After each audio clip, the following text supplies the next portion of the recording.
An ancient land. Echoes of a distant past. Traces of a warlike culture. They spend their life killing people and engaged in warfare. A profession of arms. A martial life. Born to serve.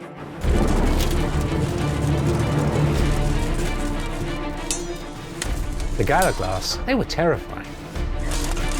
Warriors who for centuries dominated. With armour, axe and sword. Be swift, be brave, be sure on your feet. An inspirational past. Medieval Ireland, it's a land of legend. Serving lords and kings and the names of their fathers. The warlords of Ireland, the Gallowglass. The medieval world. The 5th to the 15th century. Tim Sutherland is one of Britain's most experienced archaeologists. He and a team of specialists try to understand medieval life by exploring the realm of the medieval dead. We have a classic view of the storybook medieval life. We don't hear the stories about the common man trying to keep his family alive. Archaeologically speaking, we can now focus in on the medieval dead people. You couldn't help almost look through their eyes thinking, what did they see? How did they die?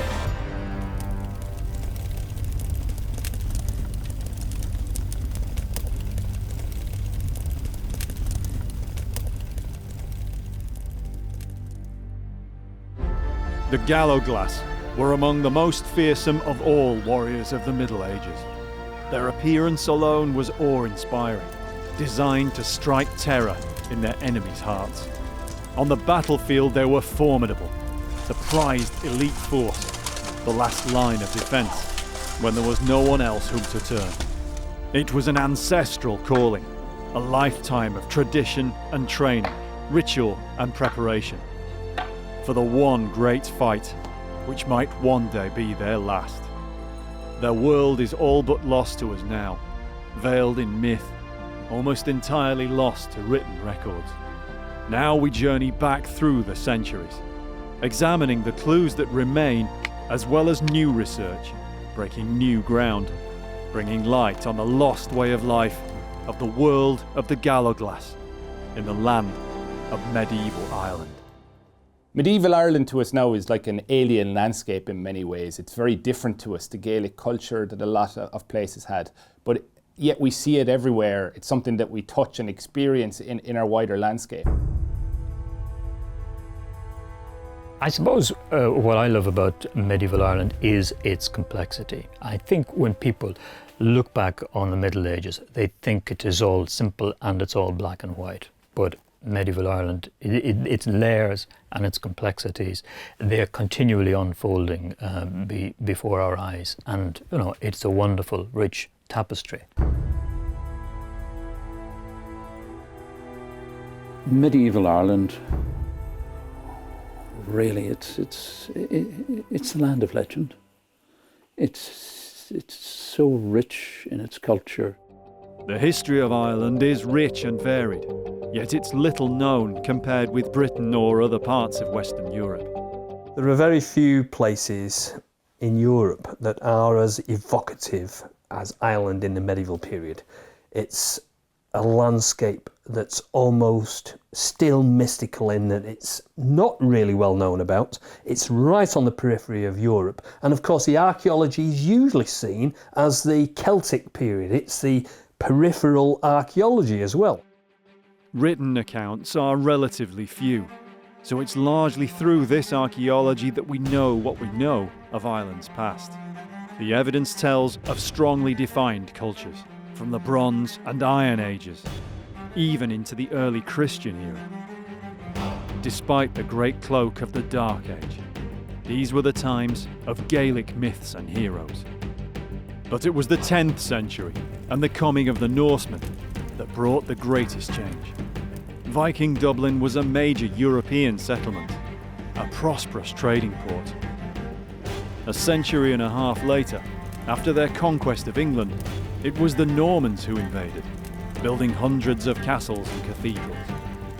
Over the following 2 centuries, Ireland was divided between Anglo-Norman Irish and Gaelic Irish. Families and dynasties evolved on each side. Traditional rivalries that would last hundreds of years. Even to those familiar with the story of medieval Europe, the Gallowglass are relatively little known. Yet their fearsome reputation holds strong. The Gallowglass is a very interesting form of troops from this later medieval period. It seems to be a development of a much earlier, perhaps Viking idea, which survives in certain areas, most notably part of Northern Ireland and the west of Scotland. Probably of very localised significance, but then quite suddenly emerges on a wider stage, as it were, and axe-armed, pretty heavily armoured infantry, and big. They seem to be big fellas. They had a remarkable impact. Trinity College, Dublin, Ireland's oldest university. It's home to the Book of Kells and many conferences on the story of medieval Ireland. Professor Sean Duffy is an expert on this period. He's devoted much time to studying the Gallowglass and their place in native Irish society.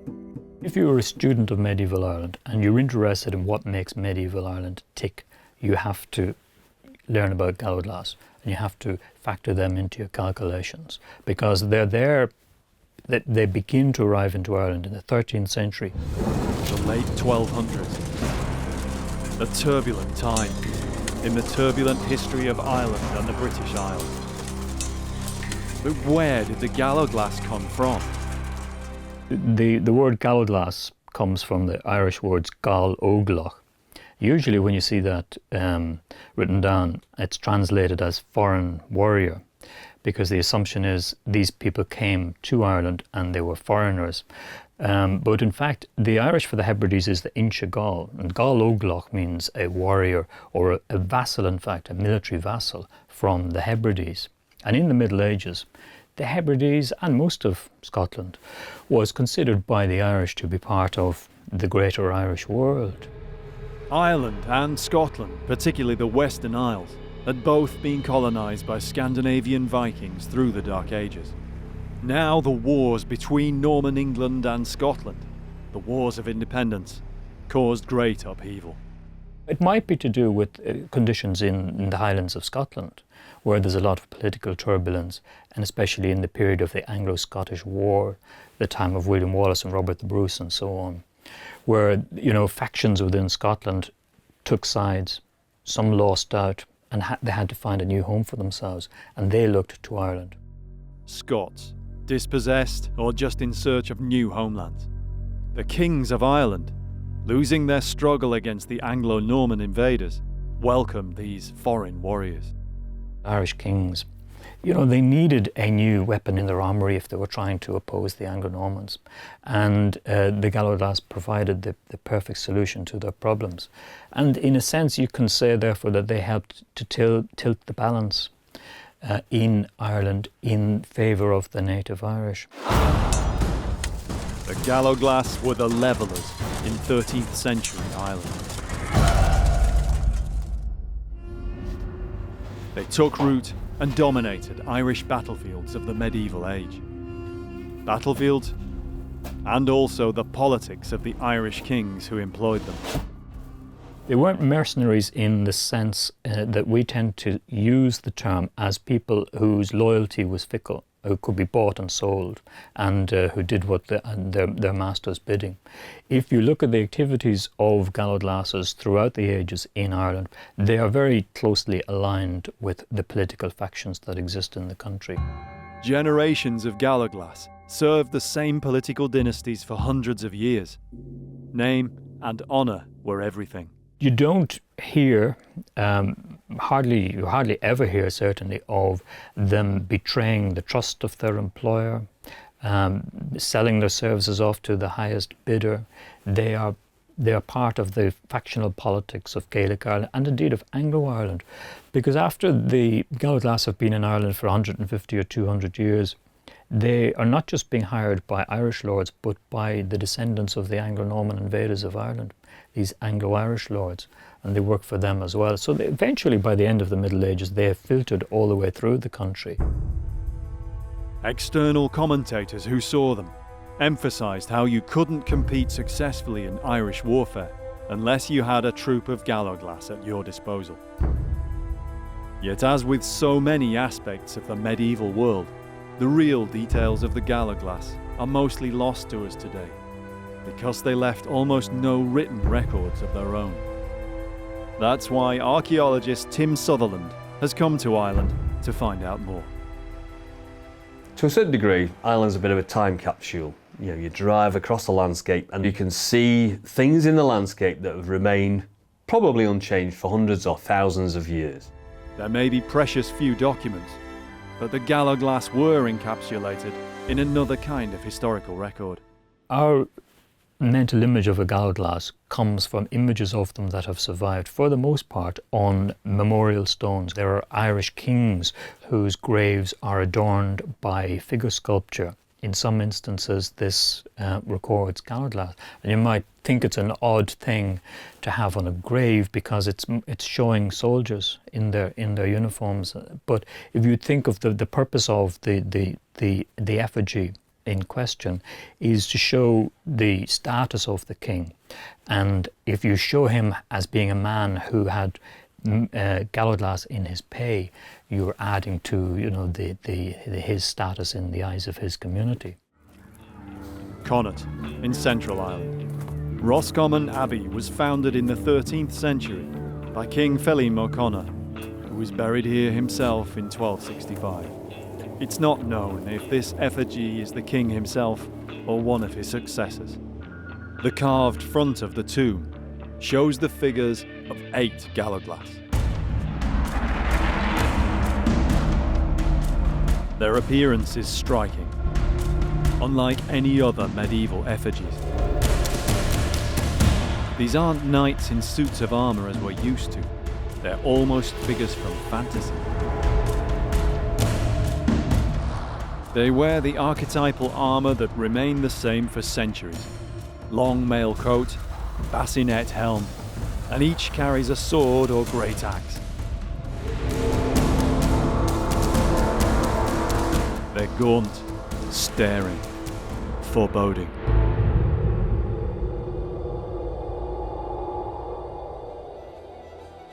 This martial daring was a vital part of the Gallowglass ethos, and was reflected in every aspect of his appearance. The hair, short cropped, with a thick fringe or forelock, the glib, marked him out as an outlaw to the later English Tudors. His dress and equipment too were ritualised. The manner in which they were worn or carried hardly changed across centuries. The basic living garment was a linen shirt or tunic, dyed with saffron, called in Gaelic the leina. It could be made from many yards of material, with voluminous folds and sleeves for warmth. The Gallowglass went either bare-legged, red-shanked, or wore narrow woolen hose and leather shoes. Over the leina, he wore a knee-length arming jack, a cotoon, quilted and waxed by the gambeson or acketon of a medieval European man-at-arms. Perhaps the most expensive and prestigious part of the harness was the mail shirt. It was made of hundreds, thousands of riveted iron links and worn long to protect the thighs. This was called a lurach. It was fitted and belted, so the wearer wouldn't be slowed down or hindered in combat. A mail collar or standard, the scabble. The scian, like the Scottish scian dubh, was the sidearm, inscribed and individual to every man. But the other symbolic weapon, like any medieval knightly figure, is the sword. Helmets could be simple iron caps or skulls, or more elaborate conical bassinets, sometimes with a peak, and they were called the Cathbar. The great two-handed axe, the Tua, was the symbol of Gallowglass power, the terror weapon on the battlefield, for whirling and smashing at armoured foes. The Roscommon tomb and others across Ireland show swords, and like the other aspects of the Gallowglass, they're clearly different to conventional European medieval blades, but they are similar to those from one nation. Scottish broadswords, like the great two-handed claymore, bear some resemblance to Gallowglass swords, perhaps a relic of the shared heritage of the two cultures. Yet the swords associated with Gallowglass are smaller than claymores. They're often finer, single-handers or hand-and-a-halves, called halflangs. Edinburgh swordmaker Paul MacDonald is more than familiar with Scottish blades. Now he's come to Dublin to learn about their Irish cousins. Here, Paul, late medieval swords, and some of them you might be familiar with. So the National Museum of Ireland has probably the largest collection of Gallowglass weapons anywhere in the world, really, certainly anywhere in Ireland. These were all found in Ireland, but a lot of them could as easily have been found in Scotland. Yeah, these are fantastic. I've already here seeing crossover between the early medieval Highland styles from the halflang into the claymore. It's fantastic. Yeah. Great examples. Beautiful. The Gallowglass and his weapons are usually thought of as being overbearing, for cleaving, anything but subtle. The classic picture of Gallowglass that we get from the historical sources is of big men, big strong men wielding big swords, making a big flourish. And to some extent the archaeology, the actual surviving weapons, bears that out. We do have a number of big heavy swords. But the interesting thing is that we also have many swords of the same type, but that seem to point to something different because they're smaller, they're single-handed swords, and they're lighter. Paul is intrigued by this.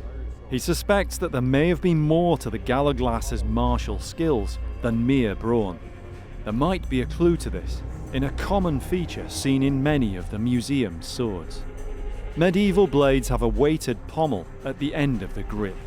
It's a counterbalance to the weight of the blade, and it makes the weapon easier to wield. Yet many swords here have either no pommel remaining, or they're hollow, with no weighting at all. I've seen evidence of the hollow pommels in certain Scottish and Highland swords especially. It's been suggested, certainly, yeah, where they lead filled or such.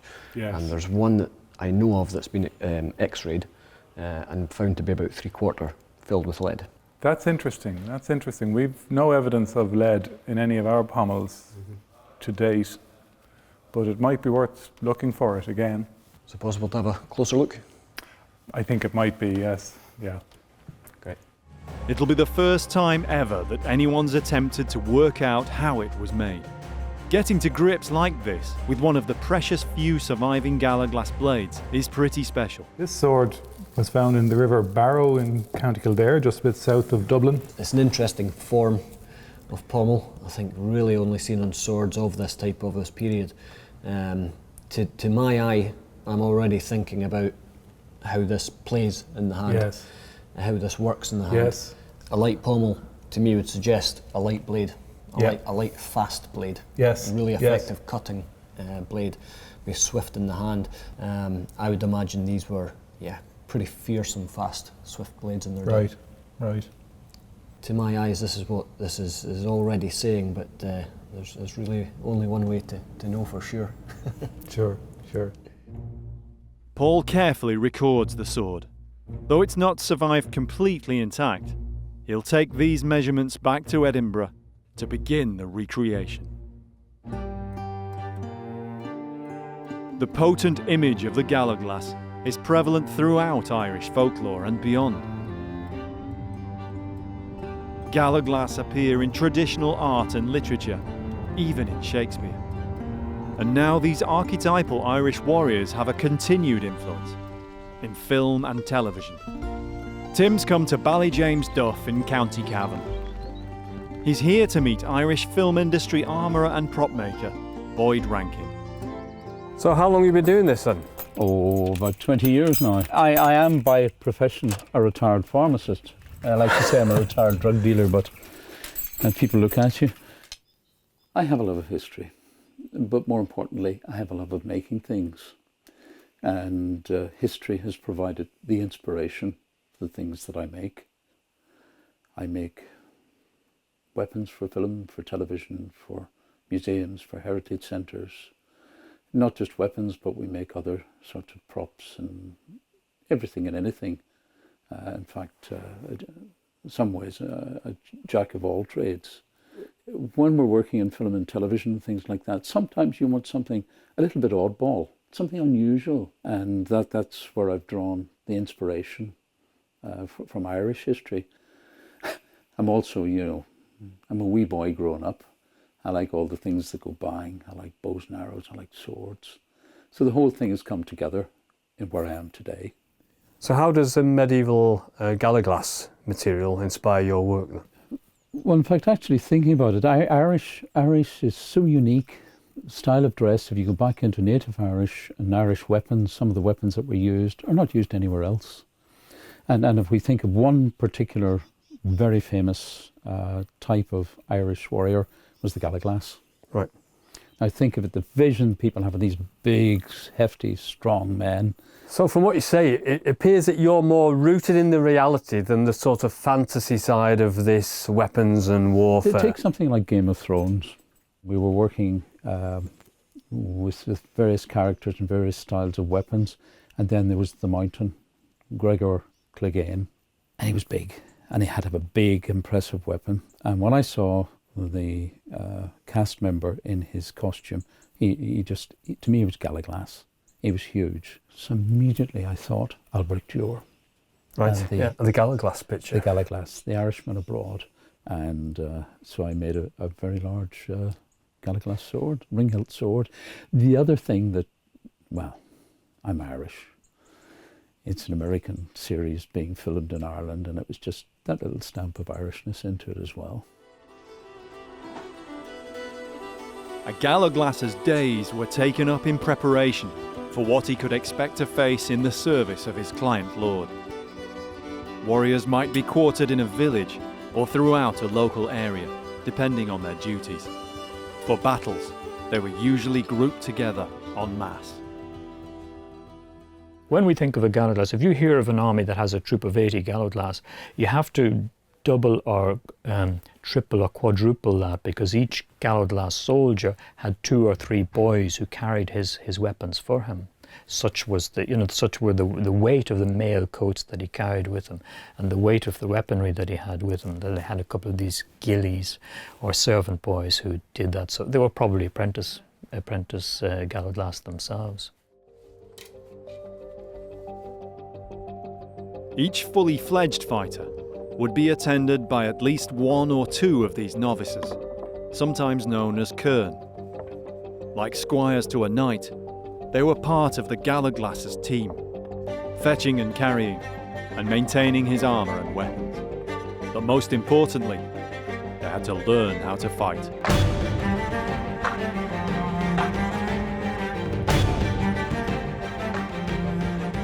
Every day, they train in the martial skills required of a Gallowglass, sparring both unarmed and armed. Only when they'd mastered wooden weapons would they be allowed to train with steel, with swords or the axe. Very little else is known about the hard lives these men lived. Even little things like how they were paid, and they were probably paid in cattle, which was the currency of Gaelic Ireland in the later Middle Ages. But how those cattle were then converted to an income for them, were they slaughtered, were they brought home? We don't know how the mechanics of that on the ground. We know that they were hired for a 3-month period at a time. The reward was given to the commander, and then he presumably fed his troops and maintained his troops. But the small print of it, it's completely lost to us at this remove. The Gallowglass prospect had to learn the skills of patrolling and moving through the landscape, as important as fighting itself. Hunting was a natural means of training for this. They'd come to know the use of the bow, or the light javelin traditionally favoured by Gallowglass. All vital skills, for much of the military activity of the Gallowglass centred on raiding or counter-raiding. For the most part, these are cattle raids. And if I march into your territory, I steal your cattle and I make off with them, then you're going to come after me. And so the really important positions in the army will be in the rear. That's the place of honour in an army. And that's where Gallowglass were. So the Irish Cairn, they were in the vanguard making off with the cattle. They weren't up to much else. That was their function. It was the Gallowglass who came behind then, guarding the rear. On the battlefield, it was the same. These were guys who kind of stood their ground, one at a time. We know that they were very often used as the last line of defence. They were brought in maybe if things were going wrong and you needed to withdraw your forces. The Gallowglass are the guys who will make a stand when everyone else can get to safety behind them. It was a role whose demands few would envy. It hardly mattered. This was a warrior caste, open only to the elite. It's important to remember about Gallowglass that a person couldn't decide to become a Gallowglass. Couldn't apply for the job of being a Gallowglass and train. You were a Gallowglass because your father was a Gallowglass, whose grandfather was a great-grandfather. These are hereditary dynasties. We have to think of them like that. But to that extent, they are very typical of Gaelic society in Ireland because everything was hereditary. There were hereditary families of lawyers, hereditary medical families, and indeed hereditary clerical families. You became a priest because your father was a priest and your grandfather was a priest. So they operated within the structures of Gaelic society.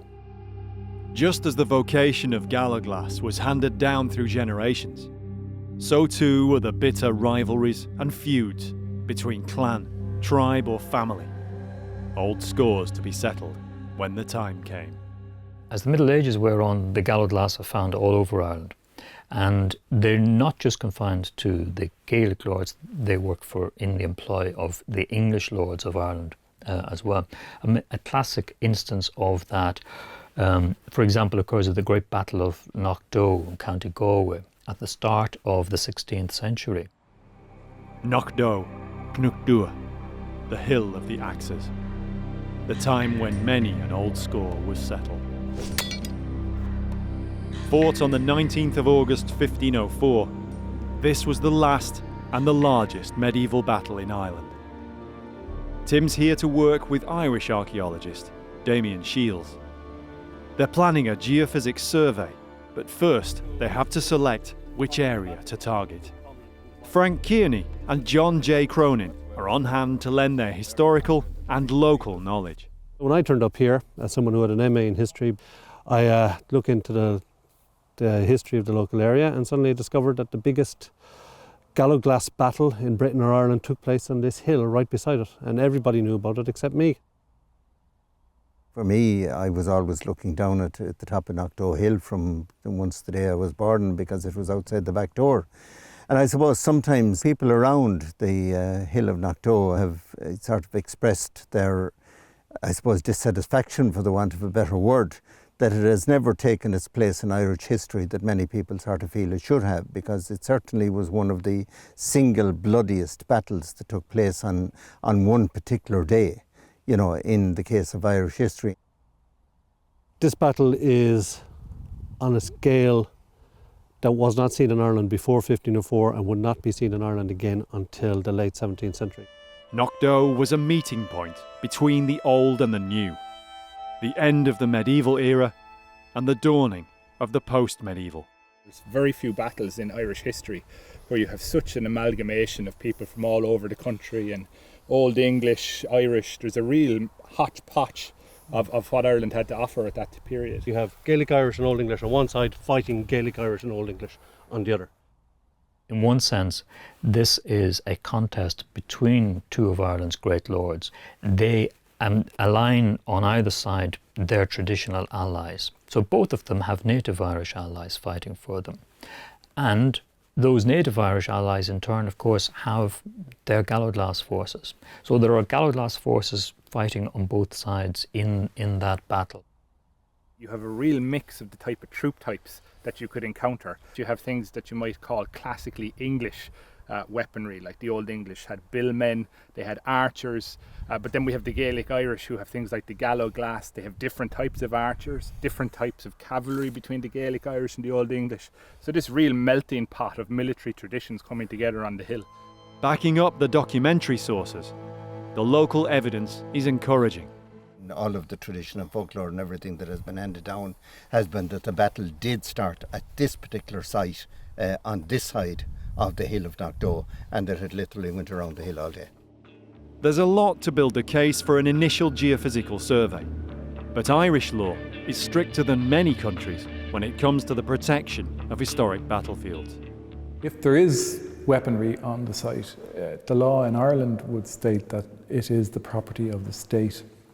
So there are strict rules surrounding the excavation of archaeological objects and the ownership of archaeological objects. So what would be required is a well thought out research project with proper archaeological supervision. We're not talking just about treasure hunting or picking up nice objects. We actually want to get some knowledge and find out something about the Gallowglass and about the battle. It will take some time for permission to come through. Meanwhile in Edinburgh, Paul MacDonald has started work recreating the Gallowglass sword. We are only rediscovering this knowledge through close study of the original weapons. The sword makers were known to be the men that used earth, air, fire and water and commanded those elements and made them into a functional form that you could live or die by. Working from the dimensions of the original, he estimates the full length of the blade and draws out its profile. Yeah, this is giving the blade back its lost life as it has been broken, possibly in use. It's quite likely blades were known to break in battle through earnest use. These are men who were fighting for their lives and would have put every effort into that. Broken blades will certainly be a result of that kind of action. He's already crafted the components of the sword's unusual hollow pommel. The pommel is hollow on the original, and there's no evidence of it being lead filled or such. The only reason that a pommel would be hollow would be if you already had a light and fast blade. And some of the early blades really surprises in terms of the technology, the blade technology, the steel making technology that they were capable of in these days. The original pommel had the remains of the brazing inside it. This is the means by which the iron components were joined together. For this process, Paul uses another skilled local artisan. Lonsdale and Dutch are one of the last coppersmiths in Scotland using traditional sheet metal working techniques and tools. So you've been in business here for a while?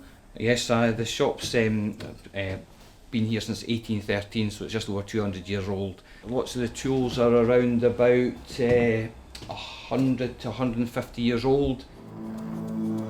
Brazing is similar to soldering, only it requires a much higher temperature, using molten brass as the binding component.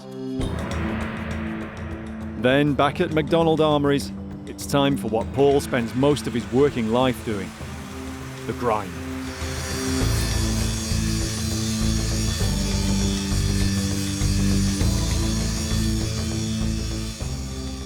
It's taken several months, but full permission has been granted, so it's now time for the first ever survey of a medieval battlefield in Ireland to get underway.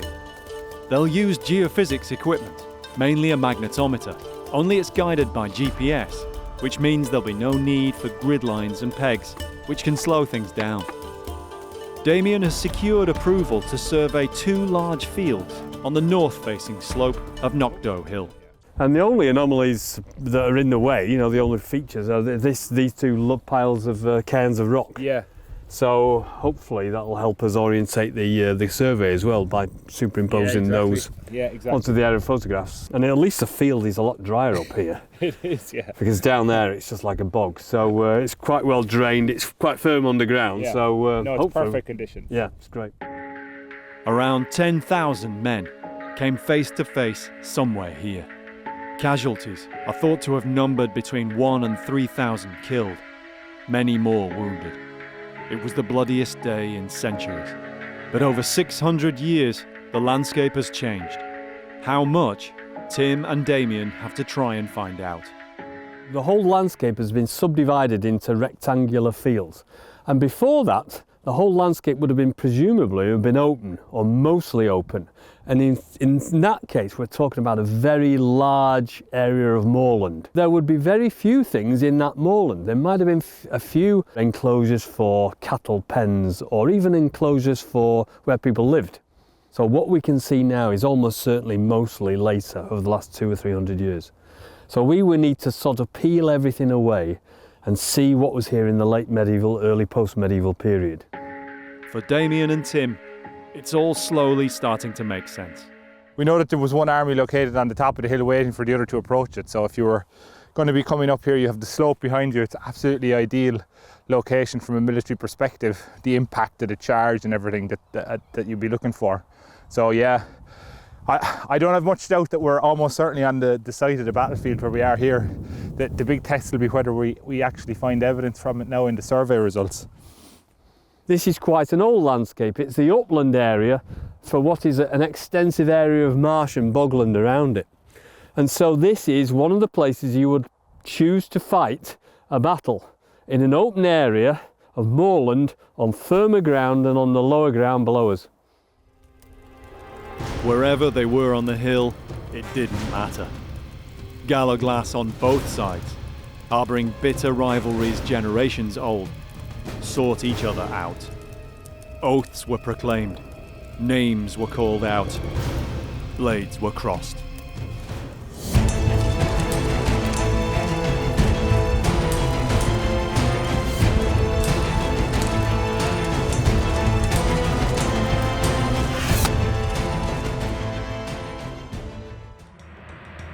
When the geophysics data is processed, Tim and Damien consider the results.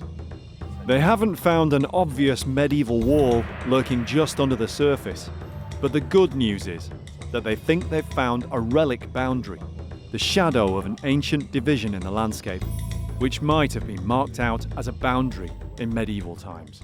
That boundary continued through into the next field, yet we know that it doesn't appear that way by the middle of the 19th century. So that boundary predates by 1, 2, maybe into the 16th century that boundary existed. And it used to be a lot straight going across the landscape, and we can prove that by looking at the geophysical survey. But we can't see it on anything else. It's not on any of the modern boundary maps or even on the older But it does. maps. It really raises the potential, because it does appear to continue straight originally on the geophysics, that it could be a medieval boundary originally, which, you know, it's a possibility. And if so, there is a fair chance that it might have been on the battlefields on the day. Yeah, in which case, the burning question obviously, is this the boundary we're looking for? Yeah.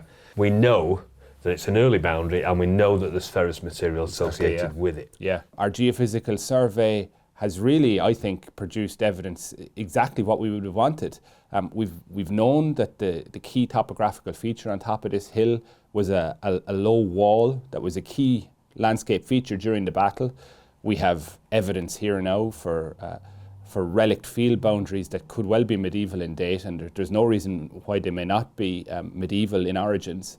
Now, of course, it'll take further investigation for us to say, are these associated with the battle? Are they contemporary with it? But lots of exciting questions, and I think it's definitely a real harbinger of things to come for what we can do on this site. There's a real potential here for us to find something significant relating to the Battle of Knockdoe. Damien and his team will be back to continue the work they've begun at Knockdoe. At MacDonald Armouries, Paul has completed grinding the Gallowglass blade. He adds the finishing touch by hand, bringing a keen sharpness to the sword's edge using a stone. The final stage is to attach the sword's unique hollow pommel. The process of making the sword has caused Paul much thought, not just on what the original sword must have been like and how it was used, but also about what it meant to be a swordsman in medieval times, Scottish, Irish or otherwise. What it meant when your life was only worth what your skill with your steel bought. This sword has provided a genuine insight into the martial culture of this time. The hollow pommel the form is necessary for the grip. The ball of the thumb sits neatly right in here, and the thumb assists in pressing and pushing a cut forward. So this is part of the grip right here.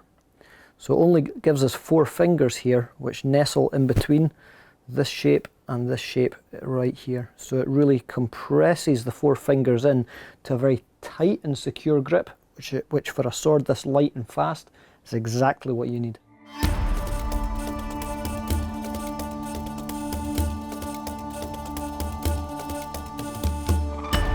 The traditional image of the Gallowglass is of big warriors whirling great swords. But this blade represents something more refined. It too speaks of lethal effectiveness on the battlefield, yet born of finesse rather than brute force. This is a remarkable piece of engineering, and really it's been an exercise in minimalism. Minimalism in terms of the blade weight, the hilt, there's not much steel here, the grip and the pommel, the hollow pommel. So this overall results in a sword that is just a tiny shade over 1.5 pounds in overall weight in the hand. Really light and fast.